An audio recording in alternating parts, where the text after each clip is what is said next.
ये सिर्फ hormonal changes है बेसिकली। बीटा एचसीजी बोल के एक हार्मोन होता है जो कि हमारे बॉडी में बढ़ता है। स्टार्टिंग फेजेस में इंक्रीज होता है, फिर एक टाइम पे आकर के वो कांस्टेंट हो जाता है। तो जो इंक्रीज वाला पार्ट है, जब वो धीरे धीरे हमारे बॉडी में बढ़ रहा है, उस हार्मोन की वजह से बेसिकली हमारा मन ठीक नहीं लगता है। That is very normal. In fact वो प्रेगनेंसी का सबसे कॉमन सिम्टम है, मॉर्निंग सिकनेस। अगर बहुत ज्यादा सिम्टम आता है, अगर मान लीजिए 5-6 उल्टियाँ या उससे ज़्यादा हो रही हैं, तब फिर उसमें कंसर्न है। अदरवाइज़ थोड़ा बहुत अगर वॉमिटिंग होता है, नौज़िया रहती है, तो उसके लिए बहुत परेशान नहीं होना है। उसके लिए हल्की-फुल्की दवाइयाँ हैं और कुछ मतलब घरेलू नुस्खे भी हैं जो काम करते हैं, तो वो सब हम पेशेंट्स को समझाते हैं। वॉमिटिंग इज़ वेरी कॉमन, मतलब मुझे लगता है अराउंड 70-80% पेशेंट्स को नौज़िया, वॉमिटिंग होता ही होता है। तो उसके लिए बहुत टेंशन नहीं लेना है, that is normal, that is physiological. तो उसके लिए बस अपने डॉक्टर से कंसल्ट कीजिए, वो आपको काउंसल करेंगी और उसी हिसाब से। बट हाँ, एक अराउंड 5 टू 10% पेशेंट्स में हाइपरेमेसिस ग्रेविडारम एक टर्म यूज़ होता है, जिसमें बहुत ज़्यादा वॉमिटिंग होती है। इतना ज़्यादा वॉमिटिंग होती है कि पेशेंट्स डिहाइड्रेट हो जाती है, आईवी लाइन्स लगाने पड़ते हैं, इंजेक्शंस लगाने पड़ते हैं। तो बस वो लाइन कहाँ पे ड्रॉ करनी है, वो हम अपने पेशेंट्स को समझाते हैं। जैसे फर्स्ट एएनसी जब होती है, तो उस टाइम मतलब फर्स्ट एंटीनेटल चेकअप जब होता है, तो उस टाइम हम लोग पेशेंट्स को काउंसल करते हैं कि देखो थोड़ा बहुत लगना कोई मतलब घबराने की बात नहीं है, बट अगर कभी भी ऐसा हो कि तुम्हें लगातार वॉमिटिंग हो रही है, तो इसे इग्नोर नहीं करना है, आपको आना है हमारे पास। तो फिर हम लोग सही टाइम पे इंटरवेंशन करेंगे, तो चीजें बिगड़ेंगी नहीं। बेसिकली फर्स्ट 3 मंथ्स हम लोग थोड़ा पेशेंट्स को बोलते हैं कि आप लोग अपने मतलब जो भी आपका मूवमेंट है, ये सब पे थोड़ा सा ध्यान दीजिए, क्योंकि दैट इज द टाइम जब इम्प्लांटेशन हो रहा है, बच्चा ग्रो कर रहा है, एक तरीके से प्लासेंटा पूरा डेवलप करता है, तो इसलिए उस टाइम पे थोड़ा सा एहतियात रहना चाहिए। बट ऐसा नहीं है कि आप कुछ काम नहीं कर सकते हो, अनटिल एंड अनलेस बहुत हाई रिस्क प्रेगनेंसी है, तो आराम से घूमना फिरना। और इनफैक्ट वी तो मतलब हम लोग तो अप्रिशिएट करते हैं कि आप जितना एक्टिव रहोगे उतना आपके लिए अच्छा रहेगा। वॉक्स लेना चाहिए, घर का भी काम कर सकते हो, ऐसा कुछ मना नहीं है। Until and unless high risk pregnancy है, प्लेसेंटा का कुछ दिक्कत है या फिर स्पॉटिंग हो गया प्रेगनेंसी में, तब।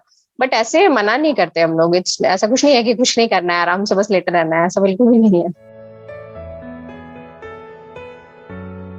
Folic acid is very important, क्योंकि फोलिक एसिड एक न्यूरल ट्यूब डिफेक्ट जो बोलते हैं, जो कभी कभी देखा ही होगा कि बच्चे का ब्रेन अच्छे से फॉर्म नहीं हुआ, या फिर स्पाइनल कॉर्ड के डिफॉर्मिटी कुछ रहते हैं। फोलिक एसिड एक सिंपल विटामिन है जो इन सब चीजों को प्रिवेंट करता है। जब आपका यूपीटी पॉजिटिव हुआ, सिर्फ तब से नहीं, इनफैक्ट हम लोग कपल्स को अगर मान लीजिए कोई प्री कंसेप्शनल काउंसलिंग के लिए आता है, तो वी काउंसिल के आप 3 महीने पहले से स्टार्ट करो, क्योंकि इतना इंपॉर्टेंट है बेबी के फॉर्मेशन के लिए। तो folic acid first 3 months is very important. ऐसे तो बहुत लो डोज में चलता है, बट कुछ केसेस में हम लोग हाई डोजेस में चलाते हैं, जैसे कि अगर डायबिटीज का हिस्ट्री है या फिर कुछ और हिस्ट्री है, तो थोड़ा हाई डोज में फोलिक एसिड दिया जाता है। बट बहुत लो डोज में फोलिक एसिड दिया जाता है, वो बहुत इंपॉर्टेंट है फर्स्ट 3 मंथ्स प्रेगनेंसी का। और अगर कपल्स पहले आते हैं प्री कंसेप्शनल काउंसलिंग के लिए, तो हम लोग 3 महीने पहले से उन्हें बोलते हैं कि आप फोलिक एसिड स्टार्ट करो। और iron first 3 months usually patient नहीं टॉलरेट कर पाती because of nausea and vomiting, तो हम लोग पोस्ट 3 मंथ्स उसे स्टार्ट करते हैं। And in India iron deficiency is very common, तो इसलिए आयरन तो लेना ही लेना है। और मतलब इट्स वेरी वेरी इंपॉर्टेंट। और पेशेंट्स नहीं लेना चाहती हैं आयरन, तो उसका कॉमन कॉज है कि उससे भी थोड़ा सा मन खराब लगता है, स्टूल टाइट हो सकता है, तो उसके लिए भी बहुत काउंसलिंग करना पड़ता है कि आपके लिए बहुत जरूरी है। अदरवाइज डिलीवरी के टाइम पे बहुत परेशानी होगी, ब्लड का नीड पड़ सकता है। तो विद प्रॉपर काउंसलिंग मैंने तो देखा है कि पेशेंट्स लेती हैं, बट वही है कि थोड़ा सा मोटिवेट करना पड़ता है, मोटिवेशन उनको देना बहुत जरूरी है। अदरवाइज गांव में और इधर पेरिफेरी में तो ये बोल देते हैं कि तुम दवाई खाओगे तो तुम्हारा बच्चा मोटा हो जाएगा। तो ये सब बहुत गलत धारणा है, इसके लिए बहुत मोटिवेट करना पड़ता है कि सिर्फ आयरन से कुछ बच्चा मोटा नहीं होता। तो तुम्हारा खून रहेगा तभी तुम ड्यूरिंग डिलीवरी भी तुमको ताकत रहेगा, तभी तुम कर पाओगी। ऐसे करके उनको मोटिवेट हम लोग करते हैं, फिर फाइनली देखते हैं कि आप लेती हैं आयरन कैल्शियम के लिए, they get motivated at least. According to our books, papaya और पाइनएप्पल को थोड़ा अवॉइड करना चाहिए ड्यूरिंग फर्स्ट ट्राइमेस्टर, अदरवाइज बाकी ऐसा कुछ मना नहीं है। हाँ, स्टार्टिंग में नौजिया वॉमिटिंग होता है, तो वो खट्टी चीजें थोड़ी अच्छी लगती हैं, तो वो पेशेंट खा सकती है, वो मना नहीं है। और ओवरऑल एसिडिटी प्रेगनेंसी में थ्रू आउट होती है, तो हम लोग तेल मसाला थोड़ा कम करने के लिए बोलते हैं, फ्रीक्वेंट डाइट्स लेने के लिए बोलते हैं कि ज्यादा देर खाली पेट भी नहीं रहना है, हर 2 घंटे पे थोड़ा थोड़ा खाते रहो। फिर जो आयरन रिच जितने हमारे आइटम्स है, लाइक अनार हो गया, बीट हो गया, खजूर हो गया, फिर छेना भी हम लोग बोलते हैं कि तुम खाओ, दूध पियो, कैल्शियम का अच्छा सोर्स है, तो ये सब के लिए हम लोग मोटिवेट करते हैं पेशेंट को। बट फ्रीक्वेंट स्मॉल डाइट्स बहुत काम करता है, एसिडिटी से प्रिवेंट करेगा, पेशेंट का ग्लूकोज का जो ये है वो मेंटेन रहेगा। प्लस ओआरएस भी मैं बहुत प्रमोट करती हूँ कि जब भी तुमको कमजोरी लगे तुम ओआरएस पियो, बहुत फायदा करेगा। तो ये सब छोटी छोटी चीजें हैं, विद काउंसलिंग मैं देखती हूँ कि पेशेंट सुनती हैं।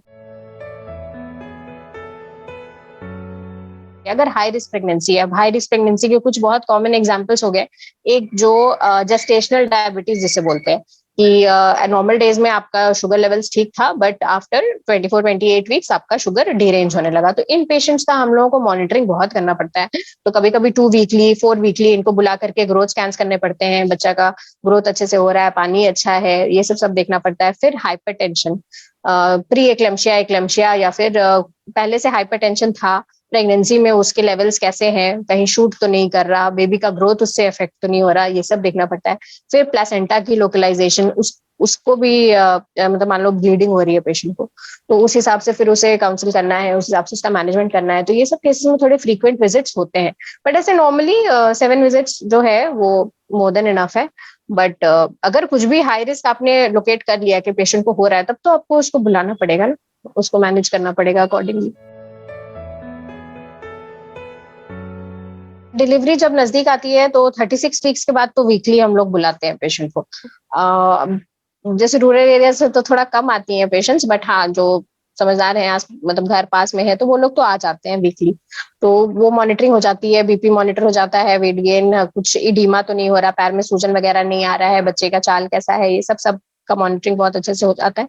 बट मुझे लगता है कि जो लास्ट का 4 वीक्स है, उस टाइम पे पेशेंट को बेबी के मूवमेंट के लिए हम लोग सबसे ज्यादा ये करते हैं कि तुमको बच्चे के चाल पे ध्यान देना है, बिकॉज हेल्दी बेबी का एक्टिविटी अच्छा रहेगा। ठीक है, जैसे ही उसे कुछ प्रॉब्लम होनी स्टार्ट होगी, सबसे पहले माँ को एहसास होता है कि बच्चे का एक्टिविटी कम हुआ है। तो उसके लिए जो डेली फीटर मॉनिटरिंग होता है, उसके लिए हम लोग बहुत अच्छे से पेशेंट को काउंसिल करते हैं कि तुमको ध्यान देना है। और एक्सरसाइज, अगर नॉर्मल डिलीवरी के साइड पेशेंट है, लग रहा है हमें कि हाँ अच्छा है सब कुछ, नॉर्मल डिलीवरी का चांस बनता है, तो फिर हम लोग उनको ब्रिस्क वॉकिंग के लिए काउंसिल करते हैं। प्लस स्क्वाट्स है, बटरफ्लाई है, ये सब छोटे छोटे, मतलब अपने आप को एग्जॉस्ट नहीं कर लेना है, मगर एक्सरसाइज हल्का फुल्का करना है। तो ये चीज है। प्लस वाटर लीकेज, ये कई बार ऐसा होता है कि पेशेंट्स को समझ ही नहीं आता कि पानी लीक कर रहा है। टॉयलेट गए, टॉयलेट में कभी अचानक से पानी बर्स्ट कर गया, वो नहीं वो लोग समझ पाती हैं। तो उसके लिए तो काउंसिल करना पड़ता है कि देखो तुमको कैसे समझ में आएगा। यूरिन है और एमनियोटिक फ्लूइड है, उसमें थोड़ा बहुत जो भी हम लोग उनको समझा पाते हैं कि वाइट डिस्चार्ज जो आ रहा है वो थोड़ा थिक हो सकता है, या फिर उसमें थोड़े बहुत सेल्स जैसे आते हैं, वो समझाने का कोशिश करते हैं। प्लस स्मेल चेंजेस है, वो हो सकता है, फीवर आ सकता है, ये सब सब हम लोग कोशिश करते हैं पेशेंट्स को ज्यादा से ज्यादा समझाने का। या फिर अगर ब्लीडिंग हो गया, ये क्या बोलते हैं, लोअर एब्डोमेन में दर्द होने लगा, उसके साथ थोड़ा सा ब्लड आया, तो ये सब पे हमसे मिलने आना है जल्दी से जल्दी। इन सब चीजों के लिए काउंसिल करते हैं पेशेंट को। अब डिपेंड करता है आपके साथ उनके साथ कौन आया है, उनके हस्बैंड आए हैं कि उनकी मम्मी आई है कि सासू माँ आई है, तो उस हिसाब से काउंसलिंग करते हैं। जैसे हस्बैंड है तो सबसे ज्यादा मैं बोलती हूँ कि आप मेंटली इनको सपोर्ट करो, because she will be anxious, उनको एंजाइटी होगी, उनको डर लगेगा कि ये पता नहीं क्या होगा कैसे होगा।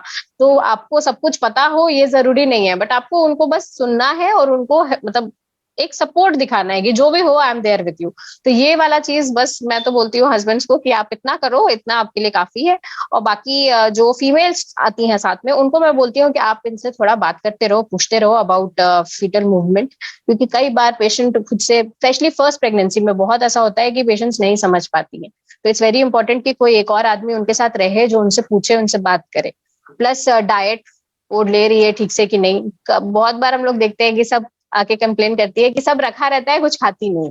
तो ये थोड़ा सा होता है, खुद से नहीं मन करता है उस टाइम पे, तो कोई थोड़ा सा करके देता है तो इट फील्स गुड, और फिर उसमें फिर रिजल्ट भी अच्छा रहता है। तो इसलिए इस चीज के लिए मैं बहुत काउंसिल करती हूँ कि आपको नहीं ये खा रही है तो आप उसको लाके दो, यू मेक श्योर कि वो खा रही है, अदरवाइज फिर लास्ट में दिक्कत होगा, एवरी वन विल सफर। तो ये सब छोटा छोटा काउंसलिंग है जो आई ट्राई कि मैं करूँ।